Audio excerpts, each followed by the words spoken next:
Saludos, mi nombre es Juan Carlos Quiñones. eh, Estoy aquí para compartir y brindarles a ustedes el taller sobre el género de la crónica, para este proyecto literario maravilloso que se llama Docencia Desplazada, la inestable experiencia de enseñar en la UPR. Quiero agradecerles a la APU y agradecerles a ustedes anticipadamente esta invitación. Y pues decirles que es un placer grande estar aquí porque fui estudiante, me gradué de aquí de la UPI. La UPI, la Universidad de Puerto Rico, donde estamos ahora mismo, el recinto de Río Piedras es, y esto lo digo con toda honestidad, es posiblemente el lugar que más yo amo en el mundo. No digo Puerto Rico, digo en el mundo. La Universidad de Puerto Rico, yo le digo la muchacha, es la muchacha linda, la Universidad de Puerto Rico. Y pues con este taller yo quisiera pensar que les estoy devolviendo algo retroactivamente, ¿verdad? A ustedes los profesores de lo que yo recibí, porque lo que yo soy como escritor se lo debo totalmente a la Universidad de Puerto Rico. Gracias otra vez por la invitación y vamos a empezar a hablar. Voy a estar trabajando el género de la crónica. ¿Okay?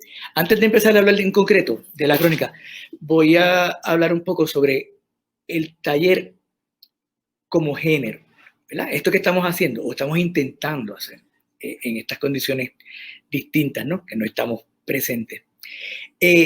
Yo creo que el taller, primero que nada, es un género literario.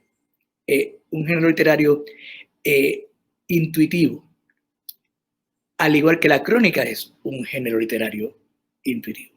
Y en mi caso, yo no, a diferencia de los colegas y las colegas que van a estar dando los otros talleres, ¿verdad? De poesía, narración, etcétera, yo no soy profesor, ¿verdad? En ese sentido, mi experiencia dando este taller va a ser, de cierto modo, dialéctica, porque yo lo que quiero es acercarme a ustedes como profesores y profesoras desde un lugar quizás de una humildad de quien quiere también aprender en este proceso, ¿verdad? Vamos a hablar de la crónica. La crónica, pues hay muchas distintas definiciones del género, al igual que hay distintos tipos de crónica. Pero básicamente podemos reducir, para simplificar, decir que la crónica es una narración, es narración y reflexión. O sea, contamos algo, un evento, y reflexionamos sobre eso que estamos contando. Esa experiencia que estamos contando, esa experiencia anecdótica, en este caso, es significativa de por qué queremos contar eso. En el caso de la crónica desde el principio se nos presenta como un género, sí literario, pero también muy político. Y ahí, pues, es que entran ustedes, ¿no? Entran ustedes los que escojan este género de la crónica para escribir sobre lo que es la experiencia, ¿verdad? De ser una profesora o un profesor desplazado para provocar un cambio en el lector y la lectora, ¿verdad? Hay una dialéctica en la que ustedes como escritoras y escritores van a contarle qué significa ser profesor, ser profesora de este tipo, para provocar un cambio en la percepción que tiene el lector o la lectora y que ese cambio lleve a un cambio político de las condiciones del estado de cosas, ¿no? Del estado de cosas. Voy a empezar hablando un poco, o sea, tomé como modelo un modelo brasileño que es, algunos sabrán y algunas sabrán, de Paulo Freire, ¿no? El filósofo de la educación brasileño. Algunas y algunos conocerán un libro muy conocido, ¿no? Que se llama Pedagogía del Oprimido. Pues resulta, y yo no lo sabía, lo he aprendido en el proceso de prepararme para el taller, que Freire fue el secretario de Educación de Brasil durante el periodo de tiempo que Brasil tuvo un gobierno de corte socialista. Y como ministro de Educación, él, bajo hicieron un programa de alfabetización, ¿verdad? Y trabajó con él un teatrero, ¿no? Que se llamaba Augusto Boal. Este hombre inventó lo que se denominó como el teatro del oprimido, no era otra cosa que utilizar el teatro como una estrategia de alfabetización, de llevar, de educar a las personas, ¿no? Dentro del teatro del oprimido, Boal propone lo que él llama el teatro imagen. El teatro imagen constaba en lo siguiente. Él hizo el siguiente experimento, taller experimento. Por eso quise adoptar este modelo para el taller. Él cogió, esta es la anécdota, él cogió a unos niños de la calle, ¿verdad? Limpiabotas. Les dio una cámara fotográfica a este grupo de niños y les dijo, váyanse, ¿verdad?, a la favela, váyanse por la ciudad y tomen fotos de lo que significa para ustedes la experiencia de la explotación, ¿verdad? Y traigan una imagen que para ustedes diga explotación. Entonces, este niño trae una foto que la foto no era otra cosa que un clavo martillado clavado sobre la pared. Esa era la foto, ¿verdad? Entonces, cuando se reúnen, le preguntan a este niño, ¿por qué ese clavo te denota explotación para ti? Es un clavo. El niño dice lo siguiente, dice, en ese clavo, nosotros los limpiabotas colgamos el cajón de nuestro trabajo y el dueño de esa pared, de ese sitio, nos cobra a nosotros por colgar nuestra caja, nuestra herramienta de trabajo, ¿no? Ahí. De modo que podemos ver cómo ese objeto, esa experiencia cotidiana de esos niños, se resignifica, ¿verdad? Se convierte adquiere otro sentido. Y un sentido en este caso muy cruel, ¿no? Muy cruel, muy duro para estos niños. Entonces, parte de la experiencia del teatro del oprimido tiene que ver con coger a las personas y organizarlas políticamente como clase, como grupo, como gremio, ¿no? En este caso, los niños de la calle, como trabajadores, ¿no? Trabajadores materiales. Pues a mí lo que me gustaría es que pensaran ustedes como profesoras y profesores, también como un gremio, ¿no? Como un grupo de personas que realizan un trabajo en común y que sus condiciones de trabajo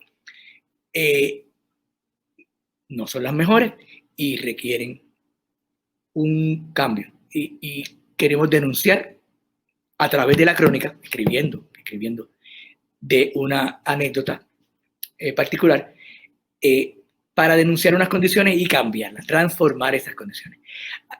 Partiendo de ese ejemplo del niño y el clavo, pues voy a proponerles el siguiente ejercicio, que es el primer ejercicio. Vamos a trabajar 3 ejercicios. Este es el primero.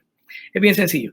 Es como hizo ese niño, que él fue y buscó un objeto que para él significaba, en este caso, la explotación, ¿no? El abuso en las condiciones de trabajo. Yo quiero que ustedes hagan lo mismo que hizo el niño. Que vayan y escojan un objeto de su entorno cotidiano de trabajo y escriban en una paginita, 2 párrafos, 3 párrafos, no tiene que ser nada muy largo, por qué ese objeto, que puede ser inocuo, significa una situación injusta de trabajo, ¿no? Por ejemplo, estaba hablando con María del Mar, podría ser que sea un ejemplo, el parking, el estacionamiento de la universidad, ¿no? Que es un estacionamiento, que es una cosa neutra. Podría ser el caso de que ese estacionamiento para alguna o alguno de ustedes signifique unas condiciones o desiguales o injustas, que pueden ser señas de algo general, algo mayor. Y eso es lo que queremos lograr con la crónica. La crónica quiere transformar al lector, que el lector entre, que el lector no salga de la experiencia de lectura como entró, que haya una transformación, ¿verdad? Porque el objetivo de ustedes en la crónica es político. O sea, tenemos que recordar que lo que queremos es llevar un mensaje de que hay unas condiciones injustas y quizás sugerir cómo esas condiciones pueden mejorar. Bien. Para lograr eso, tenemos que hablar de quién nos va a leer, quién es la lectora o el lector de crónica, ¿no? Y qué efectos quiere lograr la crónica como género, a diferencia de otros géneros como, digamos, la narración, el cuento, la poesía. La crónica siempre va a tener una voluntad de no solamente contar una experiencia, sino de que esa experiencia sea ejemplo de cómo hay una situación que queremos cambiar, ¿verdad? Tenemos que pensar, a diferencia de esos otros géneros, como dije, que la crónica tenemos que estar bien conscientes de quién nos va a leer, ¿verdad? En este caso, yo he pensado en que hay un mínimo de 3 tipos de lectores y lectoras para este tipo de trabajo. El primer lector sería, o lectora, sería los pares, ¿no? Sus colegas, profesores y profesoras, que van a reconocerse, van a ver ahí experiencias que ellos conocen, ¿no? El segundo, y es el más interesante y conflictivo, va a ser lo que podríamos denominar las instancias de adversativas, ¿no? De adversario político, ¿no? ¿Quién enviarle un mensaje a las instancias de poder que nos tienen en las condiciones que nosotros queremos cambiar? Básicamente decirle, sabemos lo que nos están haciendo, no lo vamos a aguantar y lo vamos a cambiar. Y el tercer tipo de lector que yo reconozco es el lector que no sabe un carajo de qué es el profesor o profesora, que no sabe, que no conoce tu experiencia, ¿no? Para que entienda la experiencia que tú estás contando, y queremos provocar en ese lector una relación de complicidad. Queremos convencerlo de que lo que estamos diciendo a partir de esa anécdota es justo, es mejor. Queremos provocar en ese lector solidaridad, que nos apoye en lo que nosotros queremos cambiar, y empatía. Empatía es que se logre poner en el lugar de nosotros como sujetos, en este caso como grupo, como colectivo, ¿no? ¿Cómo logramos eso? Una de las formas que logramos eso es mediante el uso de las analogías, ¿verdad? Y una analogía no es otra cosa que digamos, en el ejemplo que dimos del clavo, pues precisamente decir, lo que ese clavo era para ese niño, pues para mí puede ser, qué sé yo, este bolígrafo, ¿verdad? O la computadora, yo pienso también en objetos quizás virtuales, ¿no? Pensan en el sentido de que la actividad que ustedes llevan a cabo es una actividad intelectual, hay que también partir de ese lugar, ¿no? De que es una actividad de cierto modo intangible, en el sentido de que no tenemos, no, el carpintero pues hace una mesa, ¿no? El relojero arregla relojes. Ustedes enseñan, comunican conocimiento, pero también crean conciencia. Y esos también son objetos, ¿no? Y queremos transformar la realidad desde... Es que no sé dónde está. Dame un segundo, espera, no se vaya. ¡Qué horror! Ya. Ok, perdóname. Qué desastre. Anyway, vamos a seguir. Olvídate, no pasó nada, no pasó nada. No siento sí. Ok. Como decía, queremos convencer a ese lector y a esa lectora de que lo que estamos reclamando es justo mediante ejemplos de anecdotales, ¿no? Voy a tratar de mostrar la diferencia entre quizás un mensaje directamente político, que es decir, digamos, las condiciones X de trabajo no son justas, a hacerlo de un modo ejemplar, ¿no? Contando cómo los pormenores de esa experiencia, para que el lector la conozca, ¿no? Conozca esa experiencia. Una manera de lograr que esa experiencia se haga real, verosímil, real para el lector y la lectora, es mediante el uso de imágenes sensoriales, ¿no? Al final del taller voy a recomendarles unos textos, crónicas, ¿no? En los que van a poder ver ejemplificados las cosas que yo estoy diciendo acá, ¿no? Una de ellas es eso, es como la experiencia que contamos, la contamos y le damos cuerpo, le damos carne, le damos realidad, ¿no? Tangibilidad, mediante metáforas, alusiones sensoriales, ¿no? Digamos, si queremos decir, no sé, qué sé yo, en la biblioteca los aires acondicionados están dañados, ¿no? Pues, en vez de decir eso, podemos describir el calor que hace durante el día en ese espacio, el sofocón, la incomodidad física, ¿verdad? En este caso, la experiencia táctil, ¿no? El ruido, podría ser el ruido que molesta, podría ser cualquier experiencia sensorial que le dé tangibilidad a la experiencia que estamos contando. Algo que se me había olvidado y voy a traer ahora, también es muy útil traer a la crónica referentes culturales. Podemos traer, digamos, mencionar una canción, qué sé yo, de Rubén Blades, de Silvio Rodríguez, de Bad Bunny, que sea alusiva a lo que estamos, al mensaje que queremos llevar. Porque, como dije al principio, la crónica es también reflexión sobre la realidad, reflexión para cambiar esa realidad. Y todo se vale. En la crónica se va a valer todo. O sea, tenemos licencia para matar ahí. No tenemos que regirnos por, digamos, un principio de realidad, de decir la verdad. Y la ficción no significa mentira.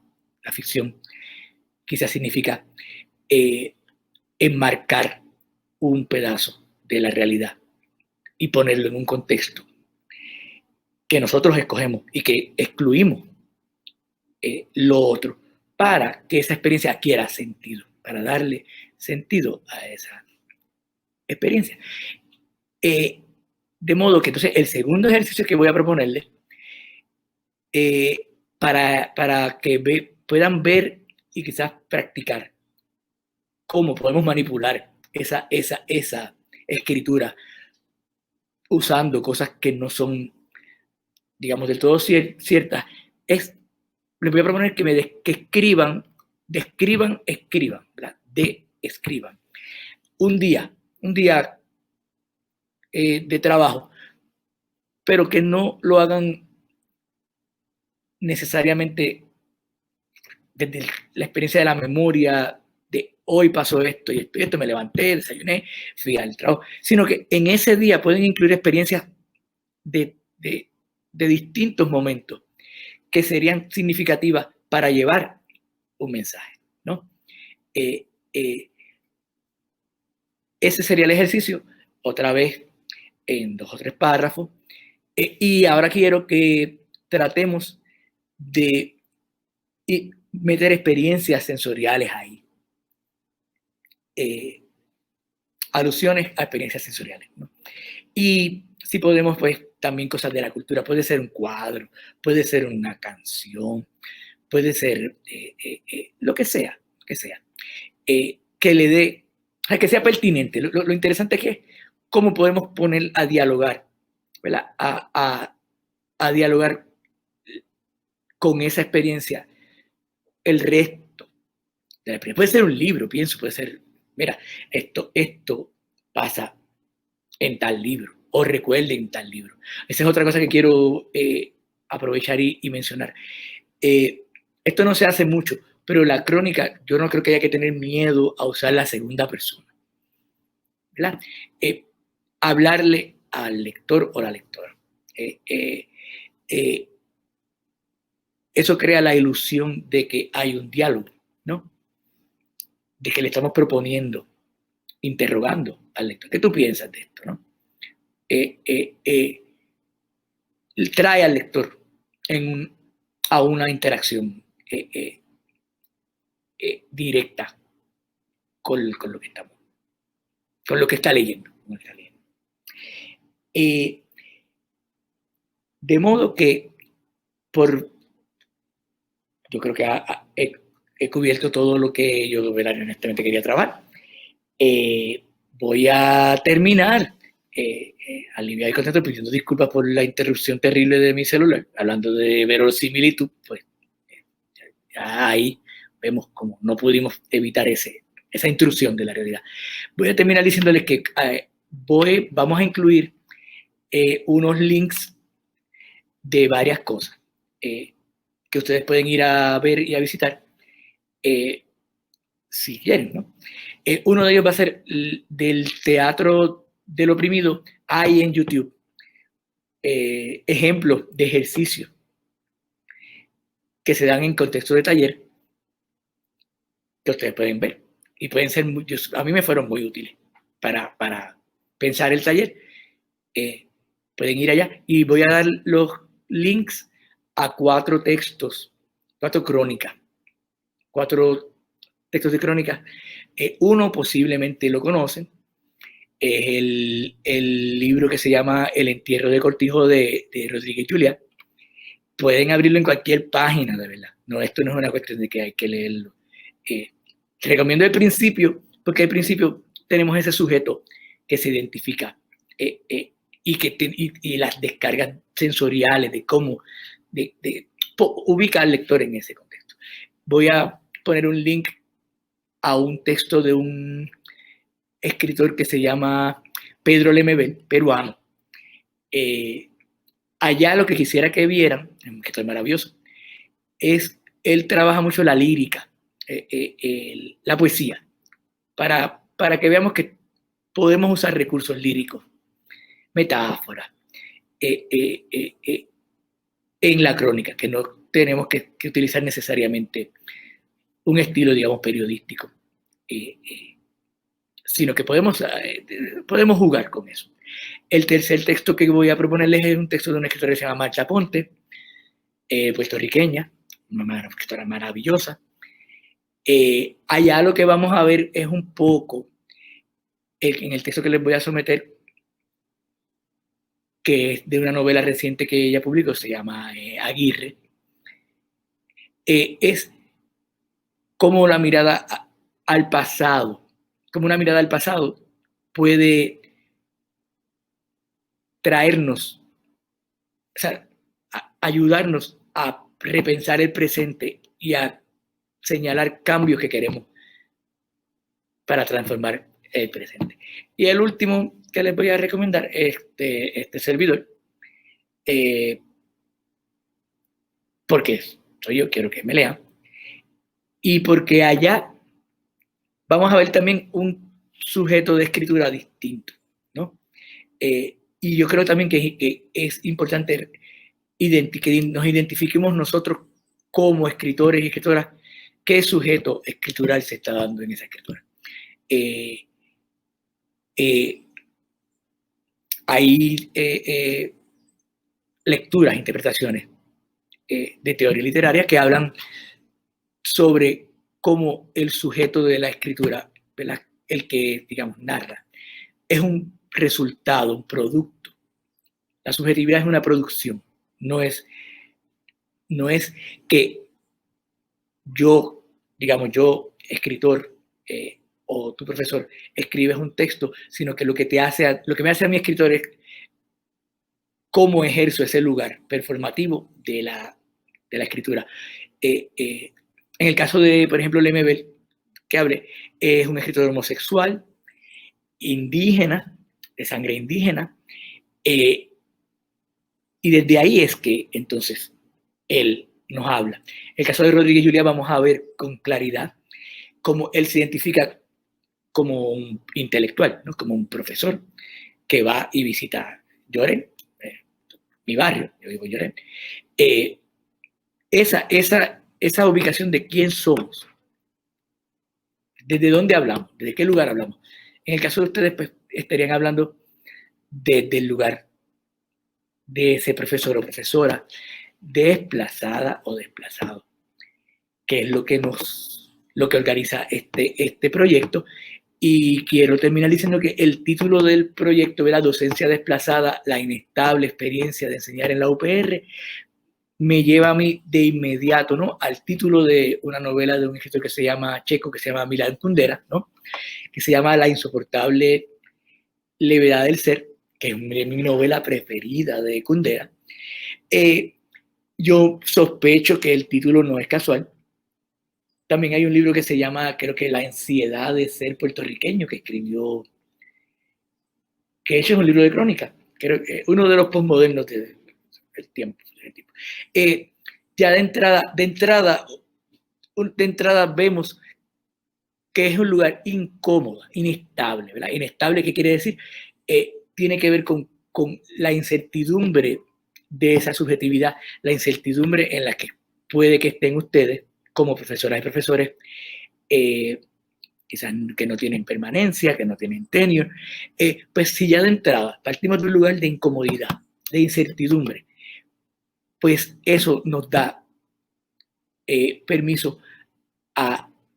No tenemos que pedir permiso, de hecho, no hay que pedir permiso. Parte de lo que yo quiero decir también es que we don't need to pull our punches. O sea, si vamos a meternos a escribir, vamos a denunciar lo que tenemos que denunciar.